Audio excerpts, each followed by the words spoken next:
The episode opens with a flashback to November 12th, 1983. The upside down is shown. The environment is distorted and silent. Inside a small makeshift shelter, Will is hiding. He sings quietly to keep himself calm. A presence approaches. The Demogorgon appears. Will immediately runs. He moves through the forest, jumping between trees. He loses his balance. He grabs a branch. The branch gives way. Will falls to the ground. The Demogorgon reaches him and drags him away. Will is taken directly to Vecna. Vecna restrains him with tentacles. Vecna tells Will the time has come. Something is forced into Will. Vecna tells him they will work together. The scene cuts to the present. Holly Wheeler notices a shadow outside her yacht window. She approaches and acknowledges it. Her mother Karen interrupts and tells her to gather everyone for breakfast. The Byers are temporarily staying with the Wheelers. Breakfast becomes crowded and loud. Ted Wheeler appears visibly irritated by the chaos. After everyone leaves the table, Ted remains behind and expresses frustration.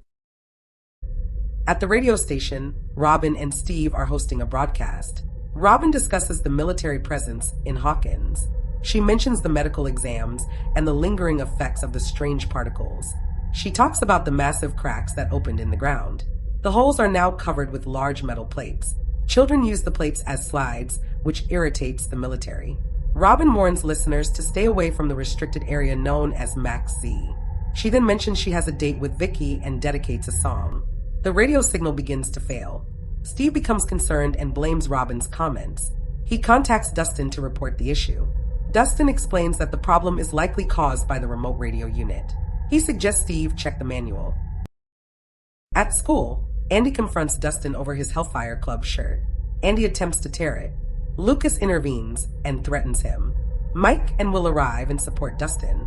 Andy backs off and leaves. Lucas advises Dustin to stop provoking people. Dustin refuses and says the others have moved on from Eddie, but he has not. Mike states that Eddie would want Vecna stopped. Dustin walks away. Elsewhere, soldiers pursue a fleeing girl. She is shot and captured. It is revealed she is not 11. The real 11 is shown training. She uses her powers to destroy targets. Hopper and Joyce time her performance. Joyce encourages restraint, while 11 pushes herself further. Murray arrives in Hawkins disguised as a military supply driver. At the radio tower, Jonathan, Nancy, Steve, and Robin attempt to fix the interference.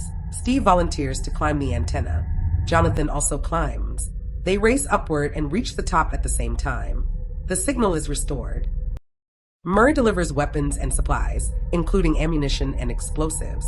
He states that the military plans to set a fire later that day. He suggests this may be the night they locate Vecna.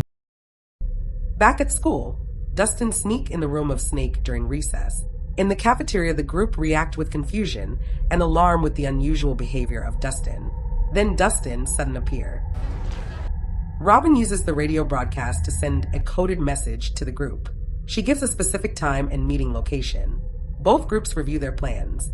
Steve questions whether Vecna is still active. Jonathan reminds him of Nancy's vision, which showed Hawkins destroyed and its people dead. The group refocuses. Will suddenly become still. He experiences a strong sensation and disorientation. Holly is seen speaking to someone no one else can see. Teachers observe her but see no one nearby. At the military lab, Dr. K directs an operation and states she needs 11. Hopper refuses to allow 11 to expose herself. Andy later discovers a snake in his locker. Andy finds a message written on his locker stating that Hellfire is still alive. Mike speaks with Holly. She describes a man who watches over her and warns her about danger. Mike gives her a custom figure he made and encourages her to imagine herself as strong. Dustin visits Eddie's grave, which is covered in graffiti. He touches one of the markings and realizes it is blood. Andy and his friends confront Dustin. Dustin responds dismissively. They assault him and warn that Hellfire will end that night. Lucas repeatedly tries to contact Dustin by walkie-talkie, but receives no response. Robin later reports that Dustin's mother does not know where he is. 11 joins the group. Mike notes that Dustin has been tense and frightened. 11 mentions Hopper has also been acting unusually. Mike suggests the stress surrounding Vecna is affecting everyone and that this may be their final mission. Steve receives a signal that stabilizes. Okay. He cannot monitor it while driving and needs someone to assist. Will offers to help, but Joyce refuses and sends Jonathan instead. Hopper and Joyce arrive near the forest. Hopper hides inside a makeshift bunker. Joyce asks him to return safely. Holly overhears Karen expressing concern to Ted about Holly's supposed imaginary friend. This upsets Holly. Hopper enters an underground tunnel and ascends a staircase. He exits near a military facility. Mike and Lucas observe military trucks approaching the gate. Flamethrower units move toward the upside-down access point. The gate opens, allowing the trucks through. Hopper climbs onto one of the vehicles. The gate closes behind them. Jonathan picks up Hopper's signal and instructs Steve to proceed. Nancy's team tracks movement using maps and projections. The military vehicles collide on the road. Steve stops the van to stabilize the signal. Hopper is unable to communicate with Joyce. Will experiences goosebumps and a vision. A Demogorgon attacks soldiers in the Upside Down. The creature leaps onto a vehicle, causing it to crash into a tree. Hopper escapes into the forest. Will collapses and suffers a seizure. When he recovers, he says the Demogorgon is coming. He specifies that it is heading toward the Wheeler house. Back at the house, Ted practices golf while Karen drinks wine. Holly is alone in her room. The lights begin to flicker. The ceiling starts to crack. A portal opens.